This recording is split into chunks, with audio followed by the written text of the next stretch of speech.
Wika Salim kian nelangsa. Imbas dihianati manajer, sang ibunda ikutan syok dan dirawat di rumah sakit.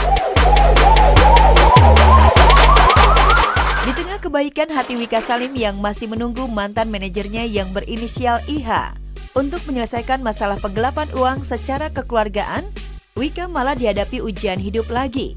Ya, ibunda Wika, Mujiarti, diketahui sakit hingga harus menjalani perawatan di sebuah rumah sakit. Ya, mama kan kemarin sebenarnya baru masuk rumah sakit ya. Kemarin udah diperiksa, udah USG dan segala macem. Ya memang lagi fokusnya untuk penyembuhan di bagian perutnya. Sakitnya ibunda Wika imbas dari tindakan IH, mantan manajer Wika, yang menggelapkan honor menyanyi pedangdut seksi ini yang nilainya mencapai miliaran rupiah. Rupanya ibunda Wika kepikiran kasus yang dialami putri tercintanya. Selain nilai uangnya yang sangat besar, ibunda Wika syok karena sang anak dikhianati oleh orang kepercayaannya dan sudah dianggap seperti keluarga sendiri. Bahkan ibunda Wika ikut merasa bersalah karena menitipkan putrinya kepada IH. Asam lambung itu kumat tuh biasanya faktornya satu ya, kalau makannya juga nggak benar. Terus juga kurang istirahat sama banyak pikiran kayaknya. Ya tahu lah, yang pasti keluarga juga kaget karena kan keluarga juga nggak nyangka kalau bakal kayak gini. Melihat ibundanya terbaring sakit, kesedihan Wika tentu semakin bertambah. Apalagi hingga menjelang hari terakhir ultimatum yang diberikan Wika, sang pelaku IH belum juga menyelesaikan secara kekeluargaan. Dan jika Kamis ini IH belum ada itikat baik, Wika bersama kuasa hukumnya akan melaporkan IH ke polisi. Ya sebenarnya kan kemarin kita kan ya kalau bisa secara kekeluargaan ya ayo selesaikan secara kekeluargaan. Tapi kalau dikasih waktu ternyata tidak ada itikat baik juga, kan Mas Andi juga kemarin udah kasih somasi ya, somasi terbuka. Jadi nanti kalau memang ternyata tidak ada titik terangnya ya berarti sudah saya serahkan kepada kuasa hukum aku gitu. Kita tinggal menunggu sampai hari Rabu depan, mulai hari ini.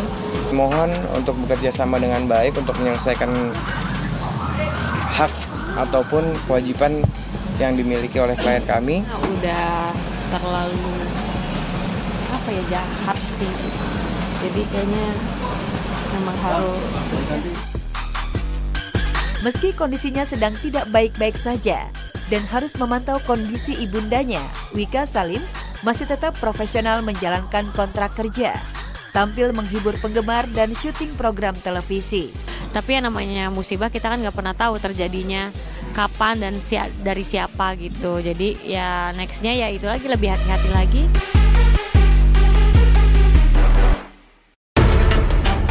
Baim Wong akhirnya beberkan fakta dugaan perselingkuhan Paula Verhoeven.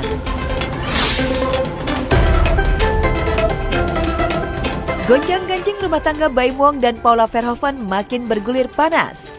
Setelah heboh kabar miring orang ketiga di balik keputusan Baim berat menggugat Paula di usia pernikahan ke-6 tahun. Kemarin Baim akhirnya beberkan perselingkuhan Paula di Pengadilan Agama Jakarta Selatan. Tak tanggung-tanggung, selain membawa bukti video, kubu Baim juga bawa sejumlah saksi kunci. Fakta sang istri main api dengan pria lain. Tadi saya menjadi saksi salah satu case yang memang kejutan. Tapi informasi tidak bisa saya sampaikan di sini. Semua saksi fakta satu ahli. Jadi yang saya hadirkan saksi fakta 4 ya. 4 yang diperiksa itu saksi fakta yang mengetahui sesuatu yang saya katakan tadi. Ada seseorang yang bukan sesama muhrimnya yang menjelaskan kejadian, peristiwa, sesuatu yang terjadi, hal yang luar biasa sekali. Apakah dibenarkan seseorang yang bukan muhrimnya berduaan di suatu tempat yang cukup eksklusif?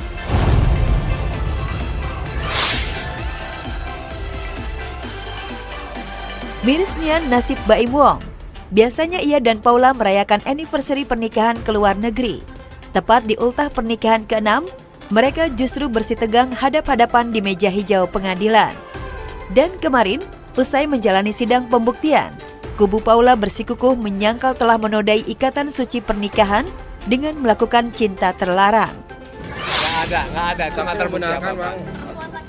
Di dalam Nggak ada. Saya nggak akan ngomong itu ya, itu udah pokok perkara itu ya. Saya mengatakan bahwa tidak ada apa-apa di situ. Semuanya itu kan disumpah. Disumpah itu kalau sudah demi Allah itu pasti harus jujur. Saya nggak pernah main-main dengan sesuatu.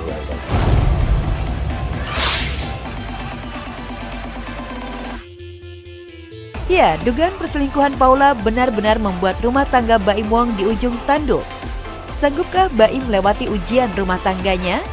Yang pasti belum usai ujian rumah tangga, kini sang ayah tercinta, Johnny Wong, juga tengah dirawat intensif di rumah sakit. Lantas benarkah jatuh sakit Johnny? Syok lantaran tahu sang menantu idaman diduga selingkuh? Satu hal yang pasti hingga saat ini, Paula belum terlihat menjenguk mertua ke rumah sakit. Kondisi perceraian menjadi seperti apa bang mungkin kekuatannya? Minta doanya. Baik-baik aja apa-apa.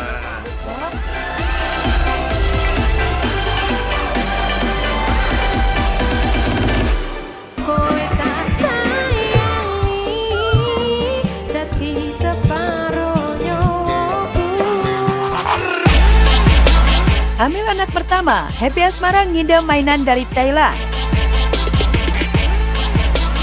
Usia kehamilan Happy Asmara mungkin saja hingga kini masih misteri. Tapi jenis kelamin bayi dalam kandungan Happy Asmara mulai terlihat tanda-tandanya. Ya, Happy yang sejak diketahui tengah berbadan dua lebih nyaman tak make upan, ngidam main biliar. Tanda-tanda calon anak pertama Happy dan Gilga berjenis kelamin laki-laki makin kentara. Pelantun lagu Ngopi Masih itu mulai terlihat hobi ngoleksi mainan anak. Tak tanggung-tanggung, Happy sengaja pesan mainan dari Thailand yang harganya mencapai jutaan rupiah. Aku tuh suka banget sama mainan guys. Anak-anak kecil. Pokoknya apa yang berhubungan dengan mainan. Ayo. Ada 6 desain plus 1 secret. Akhirnya ada 6 desain terus 1 secret desain, ternyata cuma 6. Aku dapat harga berapa ya? Berapa bun? Pokoknya di atas 2 juta deh kayaknya. I love this. Hehe. Cara ini dia boneka labu upside duck yang aku punya. Koleksinya. Koleksi aku. Kita langsung dipajang. Nah, Dipajang kemana pun ini? kita langsung pajang aja ke sana nanti. Oke guys, jadi ini semua koleksi labu buaku. Ya, sampai saat ini baik Happy Asmara maupun Gilga selalu menghindar setiap kali ditanya soal perkembangan hamil anak pertama. Namun satu hal yang pasti, pasangan yang menikah tertutup beberapa bulan lalu ini sudah menyiapkan rumah masa depan bersama anak kelak. Bahkan kamar calon anak pertama mereka sudah disiapkan menyerupai home theater. Iya ibu. Kayak ada rasanya ini sumpah. Serius ya Iki? Ini kasih larang. Harganya berapa? Ya gak jajal itu kan. Ini kali mesunan. TV-nya aja lihat deh. Separuhnya gondrol Tibun. 72 In. Bisa gantung loh. Padahal nggak ada tali. Ya, doain bahagia terus. Amin. Rezekinya lancar terus, bisa menghibur semuanya, bisa.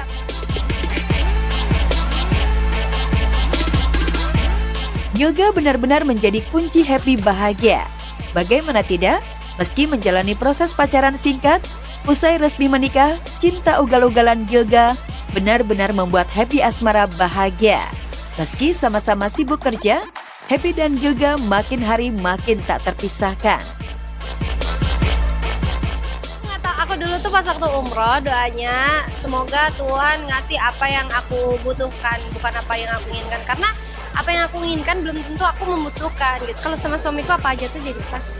Karena emang cuman aku yang bisa membuat dia bahagia. Suami Iris Bella tunaikan janji beri mahar pernikahan sebuah masjid. Untuk kesekian kalinya, Iris Bella memamerkan video kebersamaannya dengan sang suami, Haldi Sabri. Namun yang jadi sorotan pada video teranyarnya, Ibel dan suami terlihat mengunjungi sebuah tanah lapang dan mendapat penjelasan mengenai denah yang tertera di sebuah kertas karton.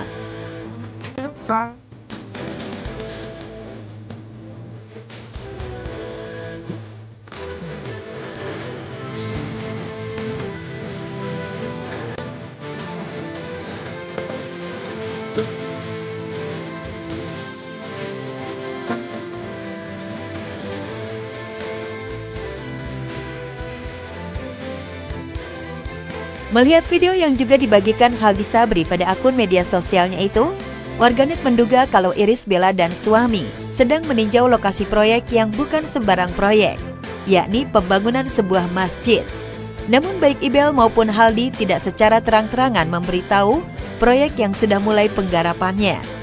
Jika memang masjid yang akan dibangun di tanah lapang itu, kemungkinan besar Haldi menunaikan janjinya saat prosesi akad nikah dengan Ibel pada 19 Oktober lalu, yang memberikan mahar pernikahan berupa 1 unit masjid. Saya nikahkan, saya kawinkan seorang putri bernama Iris Jeti Dikdebur bin Johan Debur kepadamu dengan mas kawinnya 1 buah masjid dibayar tunai. Saya terima nikah dan kawinnya Iris Jeti Dikdebur dengan mas kawin yang tersebut tunai. Saksi? Sah? Masjid dimanapun itu punya Allah. Jadi orang yang memberikan bangunan segala macam itu statusnya sebagai pewakaf. Jadi baik itu pewakaf, nadir segala macam itu tidak boleh memberikan status untuk apapun. Namanya membayar mahar itu kan berarti kepemilikan pada seseorang. Itu nggak boleh. Mungkin nikahnya sah, cuman ininya nggak sah pemberian mahar. Sementara itu, sejak menikah dengan Haldi, Ibel rajin mengunggah foto-foto dan video kehidupan barunya bersama Haldi yang penuh kemewahan dan kemesraan. Melihat itu, warganet pun ada yang mengingatkan Ibel agar mengurangi pamer kehidupan barunya di media sosial sehingga tidak membuat iri ataupun menyakiti orang lain. Tengku Dewi dan Andrew kembali memanas sampai bongkar urusan ranjang. Sempat menunjukkan hubungan membaik antara Tengku Dewi dan Andrew Andika saat hadir di sidang mediasi. Namun kini Andrew membuat pengakuan menggegerkan nih. Ia menuduh Tengku Dewi telah menghancurkan karirnya. Bahkan gak pernah dilayani oleh Tengku Dewi sebagai istri, termasuk pengurusan masak dan nafkah batin, karena hubungan mereka yang gak baik 2 tahun belakangan ini. Mau dari seksnya, atau misalnya mau dari financialnya, dari ekonominya, dari teman-temannya, dari orang tua, dan sebisa mungkin kita sudah melakukan yang terbaik untuk itu, pasti bakalan selalu ada kesalahan. Lalu benarkah Tengku Dewi memang mengakui nggak pernah menafkahi batin sang suami? Apa yang jadi alasannya? Aku akan bersalah di saat memang dia udah berusaha nih, kayak ayo dong kamu lakukan kewajiban kamu sebagai istri, kenapa kamu tidak melakukan itu? Tidak ada, justru dia mencari kebahagiaan di luar tanpa komunikasi sama aku. Ya, perempuan berusia 36 tahun ini mengaku jika ia sudah memberikan kesempatan kepada Andrew untuk memperbaiki diri. Namun kenyataannya nihil. Andrew tetap nggak merubah kebiasaan bermain api karena mengaku nggak dilayani. Bahkan bayi kedua yang dilahirkan Tengku Dewi, status kehamilannya dengan program bayi tabung. Itu nggak benar gitu. Memang ada beberapa hal yang aku mencoba untuk nge-hold gitu. Kayak ya namanya perempuan tuh punya perasaannya. Ada perasaan kayak ilfeel satu, kedua ada perasaan takut juga karena aku ngerasa aku harus menjaga kesehatan aku juga. Andrew juga ungkap keinginan untuk kebebasannya, dan ini yang membuat Tengku Dewi semakin meradang. Kini Andrew juga sudah punya pasangan baru. Dia juga sekarang juga gak sendiri, walaupun aku gak tahu perempuannya itu ya random juga kali ya. Kemudian aja sekarang orang yang dekat sama dia membawa dia ke arah juga. Yang lebih menghargai, yang lebih perhatian, yang lebih ngurusin, yang tidak ada di Dewi, ya mungkin itu yang bakalan gue cari dari seseorang.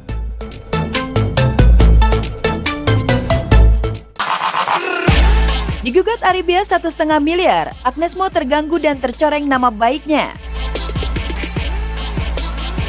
Agnes Mo dilaporkan atas pelanggaran hak cipta oleh pencipta lagu bernama Aribias. Dan kasus ini pun sudah masuk persidangan di Pengadilan Negeri Jakarta Pusat. Namun Agnes Mo mangkir lantaran masih ada pekerjaan di Amerika. Agnes sangat kaget karena kasus hukum ini baru aja terjadi sepanjang 3 dekade berkarir di dunia hiburan.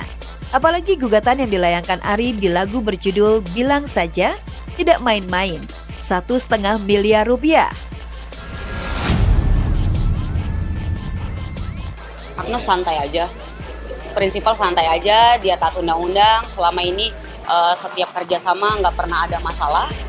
Karena kita tahu poin kok, kita tahu aturan, jadi dia tahu posisi, nggak mungkin juga dia melanggar aturan karena selama ini nggak pernah ada masalah. Dalam perjanjian mereka itu seluruh kewajiban yang berkaitan dengan masalah permintaan izin dan pembayaran royalti telah diserahkan kepada timnya Agnes Mo.